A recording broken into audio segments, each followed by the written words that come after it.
r/ask Reddit. What collection did you have as a child that would have been worth a fortune now had your parents not thrown it away?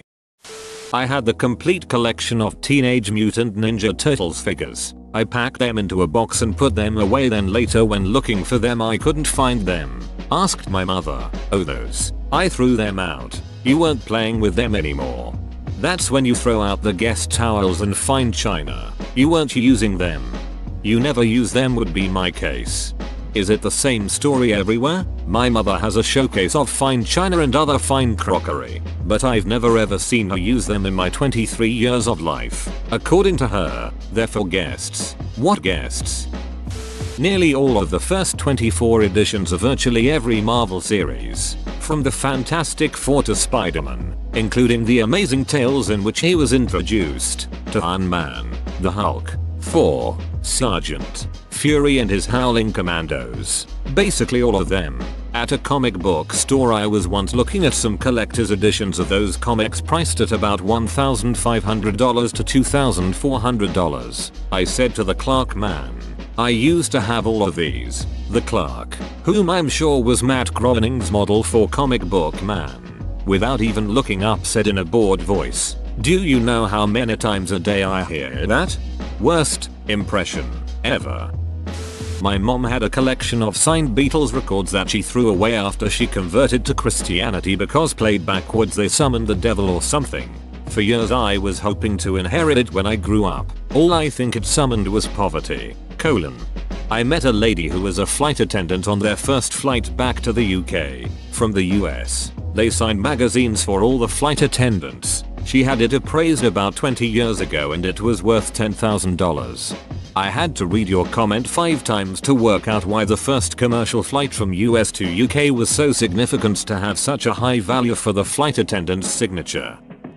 My brother had a bunch of first edition Pokemon cards that he spent over a year collecting. Mom took them away for getting in trouble at school, and they were never seen again.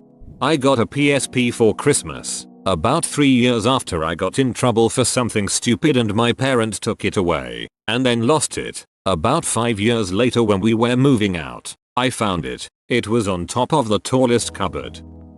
Lots of original Star Wars toys. They wouldn't be nib. Definitely used but still. Same man. Now I'm gonna grow up and become a dumpster truck driver.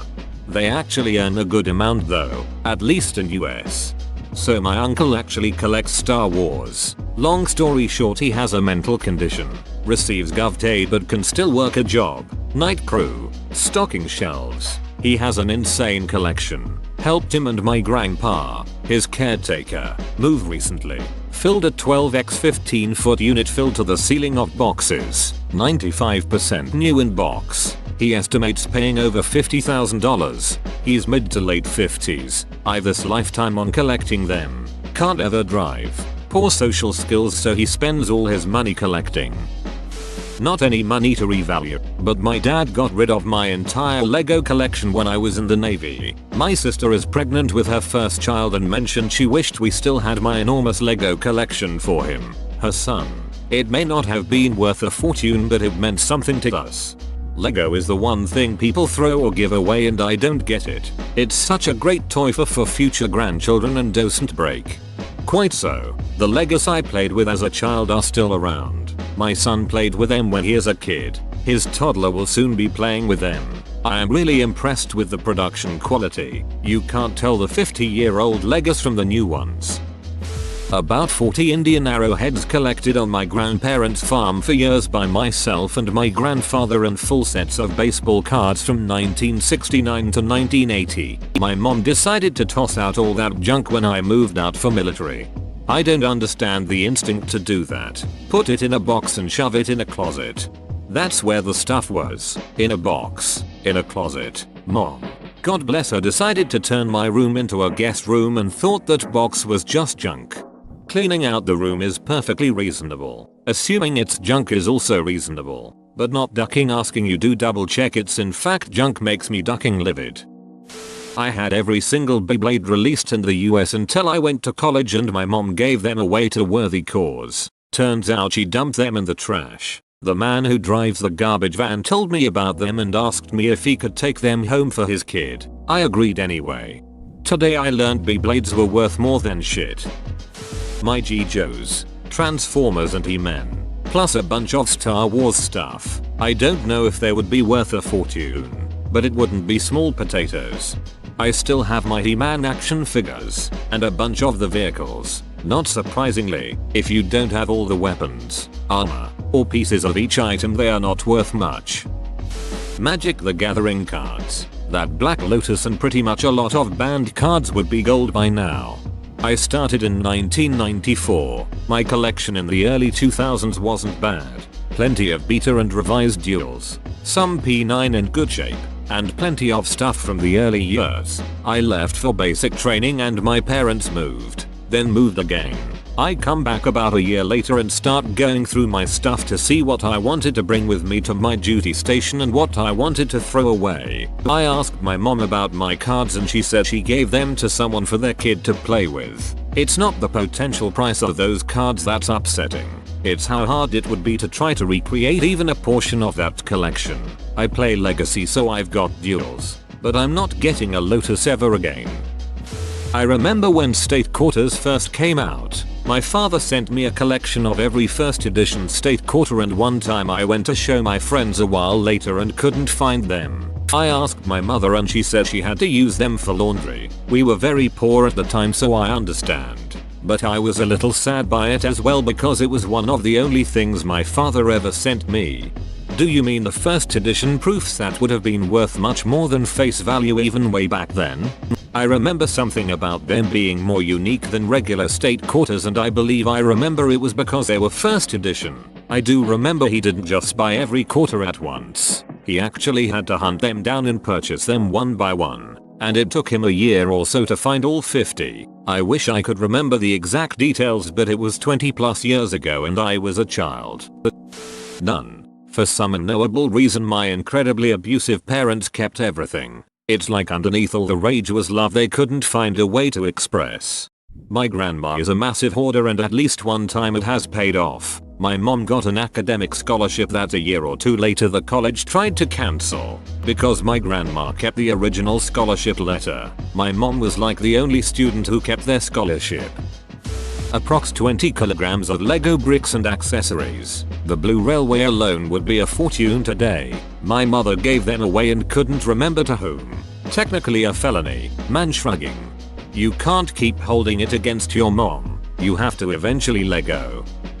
Barbies. My family wasn't super well off growing up, but for some reason they allowed my sibling and I to amass dozens of Barbies, hundreds of clothes, 2 dollhouses, 3 cars, 1 RV, a plane, and so ducking much else besides. When I was 12 and had outgrown it all, my dad decided it was time to pass them on to younger cousins or otherwise get rid of them. Looking back, we should have held on to most of it. I had celebrity Barbies, anniversary Barbies, Barbies that came with horses, or were ballerinas, or were otherwise novel in the Barbie world. I literally spent 10 years collecting Barbies and now don't even have a single shoe to show for it. My god. Same. I had maybe 20 that were still in their boxes. BC I outgrew them long before my grandparents stopped sending them. I had dream house, penthouse, cars. I had a fashion runway thing. At one point I had an entire room full of Barbie stuff. My mom ended up throwing a bunch out BC she couldn't be bothered to move it, and she didn't tell me to come get it. I had a 32-gallon plastic tote full to the top with Legos from years of birthdays and Christmas, but due to my father's many divorces they have been lost to time. I still dream about them to this day. My Lego box is in storage right now. I figure the brick design has been the same for 60 plus years, and will probably be the same when my kid's nephew godson etc inherits it and adds their own bricks to it. Kinda like a time capsule of sorts. My husband still has all of his pogs, like a chest full of them. Please someone tell me they are worth something. Worth memories, at least. I had mined 8 bitcoins at age 16. Kept them in a hard disk. When they grew in value I searched for and hard disk to know that my mom sold it to a 19-year-old for $50. I still curse my mom for doing that. She sold your hard drive? Duck. That's weird even without the Bitcoin element. She sold it in a yard sale thinking it was empty and I didn't needed it. With the Bitcoin some very good games and porn also went away. What's even funny is that the guy corrupted the drive and lost his chance of being rich. First editions of the Chronicles of Narnia signed by C.S. Lewis. When I was a young man of 11 or 12, 1968 or so, I found my dad's collection of Playboys. Every month for the first 5 years or so of publication, I would peruse them, read the articles, gaze in wide wonder at the pictures. My mom figured out that I had found them and made dad get rid of them. They would be worth several monies today.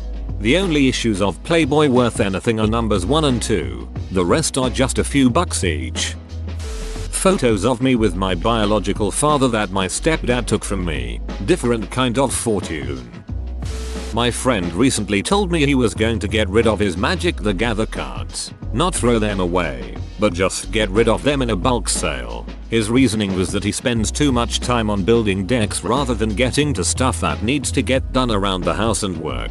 I told him to bring them over and I would hold on to them until his 1-year-old son is able to play Magic with him. A couple weeks later he brought over all his decks and loose cards in a small box. I wrapped them up and wrote his son's name on the box. I figure I hold on to them for about 11 years. I think 12 is about the right age for him to comprehend the difference between an instance versus an interrupt and how stacking spells work. It certainly wouldn't be worth a fortune. But I had all 6 of the Hercules plates McDonald's was giving out during the movie release. I was so proud of my collection and I ate dinner on one of those plates almost every day of the week. Of course I grew out of them, and probably let my mom throw them away, but I wish I had them now. Stamps. When I was around 7 I used to stay at this friend of my parents' house. She was older, and sort of a substitute grandmother. Her mother lived with her. She used to collect stamps. When she passed away the sub-gran gave me the collection. My oldest brother had them in his room. I can't remember why. My parents used to make a big pile in the middle of our rooms of what was messy and we had a couple of hours to put it all away. My brother faffed about and didn't do it, so the remaining pile was thrown out. In that pile was the collection of stamps. To this day I believe that there would have been valuable stamps in that collection considering the age of the collection, but I'll never know. My original Beyblades, the ones that will cut your hands if you pick it up. Also my Pokemon Yellow game I didn't open. Whoa, you made it to the end? You're a ducking beast. I'll cut you a deal. Smash like and subscribe for more curated content, bruh. It's free and that's a great price.